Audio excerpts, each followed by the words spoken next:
ബിരിയാണി ഇങ്ങനെ ദമ്മിലിരിക്കുന്നതും ആ ദമ്മ് പൊട്ടിക്കുന്നതും കാണാൻ നല്ല രസമല്ലേ? പക്ഷെ ഒരു പ്രശ്നമുണ്ടല്ലോ സാറേ, ബിരിയാണി അരിയുടെ വേവ് കൃത്യമാണെങ്കിൽ മാത്രമേ നല്ലൊരു ദം ബിരിയാണി ഉണ്ടാക്കാൻ പറ്റുള്ളൂ.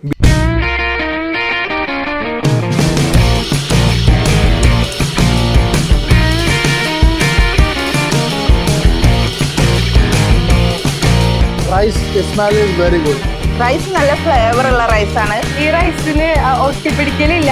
സാധാരണ നോർമലി ബിരിയാണിക്ക് ഭയങ്കര ഒട്ടിപ്പിടിക്കുന്നുണ്ട്. ഇപ്പൊ അതിന് അങ്ങനെ ഒന്നുമില്ല. ബിരിയാണി അരി നല്ലപോലെ കുതിർത്തി വെച്ച് കൃത്യം അളവിൽ ചൂടാക്കിയെടുത്ത വെള്ളത്തിലേക്ക് ഇട്ട് കുറച്ച് സമയം കൊണ്ട് നമുക്ക് അരി കൃത്യമായിട്ട് വേവിച്ചെടുക്കാം. ആക്ച്വലി നല്ല റൈസാണ്. സ്റ്റിപ്പായിട്ട് നോർമലി കഴിക്കുന്ന പോലെ സിംഗിൾ ആയിട്ട് നമുക്ക് റൈസ് കിട്ടുന്നത്.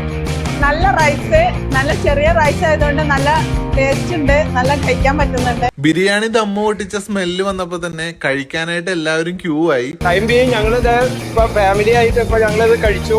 എല്ലാവർക്കും ഭയങ്കര താല്പര്യമായി, ഇഷ്ടമായി. നല്ല സോഫ്റ്റ് ആണ്, ടേസ്റ്റി ആണ്. ഇത് നല്ലതായിട്ടുണ്ട്. റൈസ് നല്ല സോഫ്റ്റ് ആണ്, നല്ല ടേസ്റ്റ് ഉണ്ട്. കഴിക്കും അടിപൊളി, ഇഷ്ടപ്പെട്ടു.